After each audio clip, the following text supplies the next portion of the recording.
Well, hello and welcome back to MBE Box Office, the weekly show where we break down the top 10 best performing films within the United Kingdom's box office. Today I'm running solo. Stephen is actually having some issues with a potential trapped nerve in his shoulder, so I'm going to be breaking down this week's top 10 of the United Kingdom box office all by myself. This is for the weekend of April 12th to 14th in 2019. And coming back in at number one this weekend is Dumbo. It's sitting at $2.3 million grossed over the weekend, taking its total grossing to £17.7 million. This is, of course, the new Tim Burton remade Disney classic film. It's actually overtook a couple of Tim Burton's previous releases, incidentally, Miss Peregrine's Home for Peculiar Children and The Planet of the Apes. It's surpassed those two films. It's way behind the previous remade Disney classics, the likes of Beauty and the Beast, sitting at £72.4 million total gross, and obviously The Jungle Book, which was sitting at £46.2 million. So it's way short of those two films, but look, it's got the whole Easter weekend to itself really before any of the big releases hit the box office, so it's got a good chance to build and solidify its position in the United Kingdom over the next couple of weeks. Anyway, I actually went and seen the film. I quite enjoyed it, incidentally. It's only got 47% rating on Rotten Tomatoes from the critics, 56% from the audience. I would rate it just a little bit higher than that, perhaps in the 60 to 70% range. I thought it was pretty decent. I didn't see the original, not that I can recall. If I did, I was probably a very small child, so I'm not burdened with any expectations or comparisons with the original classic. So I went in, viewed it purely on its artistic, obviously, benefits, and I actually enjoyed the film. I'm a big fan of Tim Burton. I liked the performance of Colin Farrell and the young children in the film. I thought the CG was cool and the story was heartwarming in the main. But look, I'm going to move on to number two because it's all about facts and figures in this show, not about my takes on the film's artistic merits or performances. It's all about facts and figures. And moving on to number two in this week's box office, we have Shazam, grossing another £2.2 million over the weekend, taking its total gross to £8.9 million in its second week. That's fairly underwhelming, I have to say, for a film which I really did get a great deal of enjoyment out of. I thought it was a great blend of action and comedy in the main. I really enjoyed Zachary Levi's performance and indeed the performances of the rest of the younger actors in the film. Mark Strong was a good and interesting, complicated villain who wasn't purely black and white. He was in that ambiguous sort of a grey zone. You understood what he was doing and why he was doing it. It's actually underperforming in comparison to Captain Marvel, which I will get into later on in the box office rundown, but it's still doing okay for a fairly mid-sized superhero sort of affair. It's not got a massive budget by any means, only $100 million budget. And in terms of worldwide grossings, something I never touched upon on Dumbo, incidentally, it's sitting at $322.8 million worldwide, so it's made a pretty decent profit already, and hats off to all the people involved because I really enjoyed it. Glad to see it's doing very well. But I'm going to move on to number three. It's the Paramount animated release Wonder Park, coming in at £1.6 million of a grossing. It's in its opening weekend, so I can't obviously discuss the total gross because that is the total gross. Now, I've seen the trailers for this film. Me and Stephen reacted to one of the trailers. I thought it looked okay. It's about a group of cuddly sort of figures, animals, and I believe one young girl going to this imaginary park, Wonder Park, and making up all of these wild sort of rides from their imagination.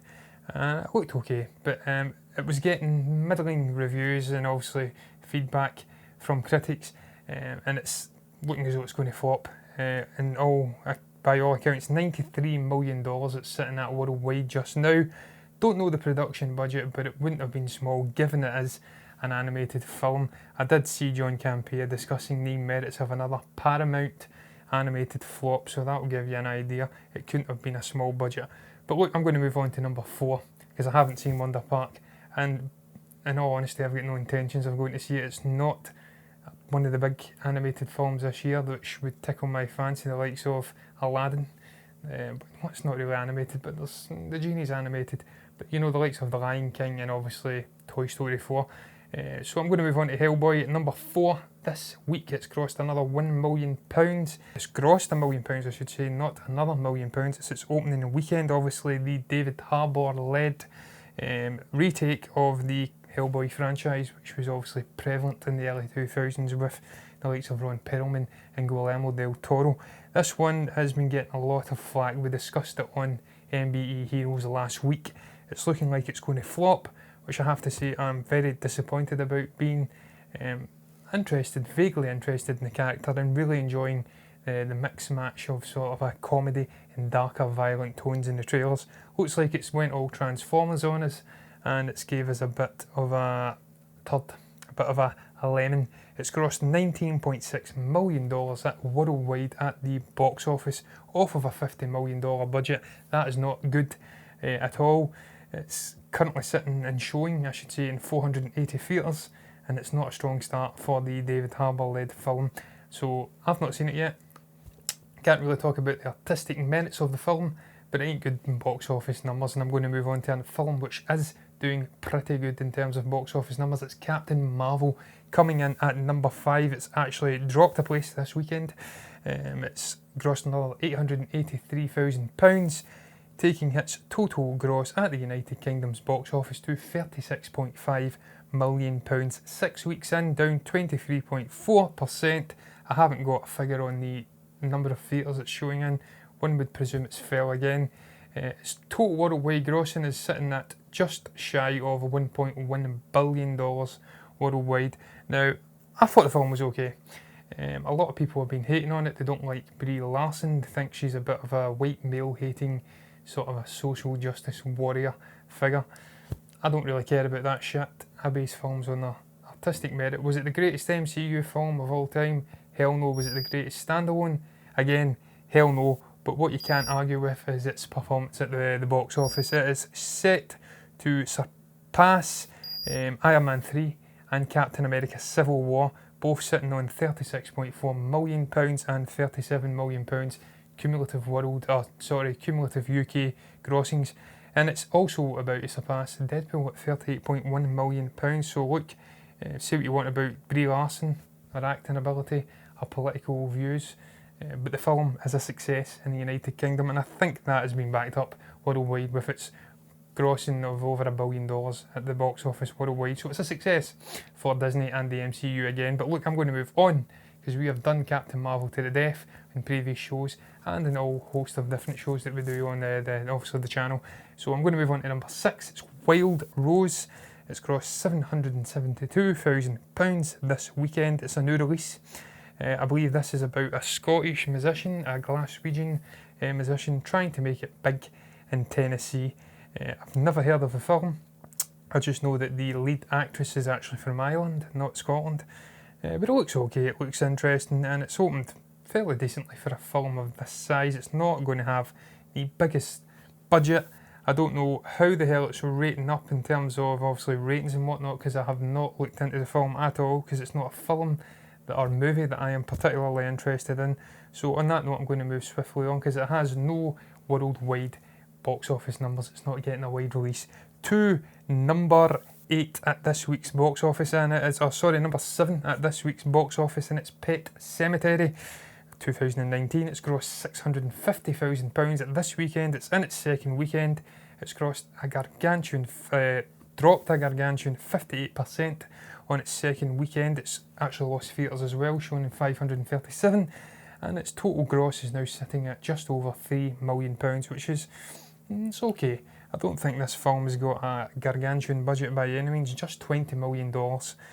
So that is not too bad at all. $95 million worldwide grossing so far for the reboot, or it's a reboot of the Stephen King, obviously classic horror novel. And there was one released, I believe, in 89 or 90, round about then. Never seen that one, did see this one, really enjoyed it. I thought Jason Clarke was pretty damn good in it. He was the sort of a primary figure who was going through grief of losing his daughter, and You had these ancient burial grounds which she used to revive his daughter. She wasn't the same, and it was an interesting little horror. Fairly linear, quite short in the main in terms of running time, and I get great enjoyment out of it. Some people didn't, some people hated it, but look, that's life, you can't please everyone, and I'm going to move on because it's doing very well at the box office. I can't recall what it's worldwide. I says it was £95 million. I'm tripping out my nut here, guys. I'm going to move on though to number 8. That's my word of the week. Moving on, my phrase of the week, Too Little, which is in its opening weekend, £540,000 grossed. Another one I'm not too sure about. I believe it's about a young girl or a woman waking up and realising she's suddenly a younger self after going through some emotional trauma. It's a comedy. It's coming in from, I believe, Universal. I've never heard of it. It's not my cup of tea. If I'm going to see a comedy film, I've got a very particular taste in what I like, and this isn't really my cup of tea. I'm an Adam Sandler sort of a guy, a Jim Carrey sort of a guy, and a real push maybe Kevin Hart. But look, it's grossed $34.1 million worldwide, $20 million budget. So it's on its way to making a decent little profit. So hats off to all involved. I do believe there's a couple of prominent figures in there. So look, I ain't got much more to add to it. I've not seen it. I have no intentions of going to see it. And it's doing okay. So I'm going to move on to number 9. A film I really did enjoy in the main. The Jordan Peele release, Us. Of course, another horror film from Universal as well. It's grossed £500,000 this weekend in its 4th weekend at the United Kingdom's box office. It's actually improved in its performance this weekend, grossing 17.1% higher. It's dropped 90 theatres, showing in 397 now, and its total gross at the United Kingdom is sitting at £9.1 million. This is a film we really have spoken the hind legs off of. Needless to say, it was a great sort of a cerebral storytelling technique that it utilised again.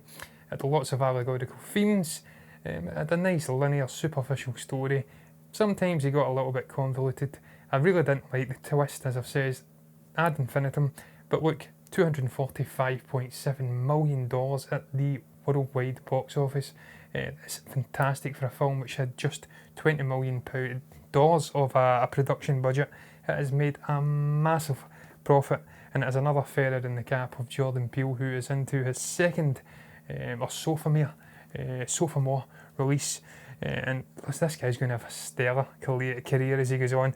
And this is a fantastic film which I really did enjoy. Not as much as Get Out, but I enjoyed it in the main, apart from that ending. But look, I'm going to round up this week's United Kingdom's box office chat by getting into number 10, which is Missing Link from Lionsgate. It's grossed another £443,000 this weekend.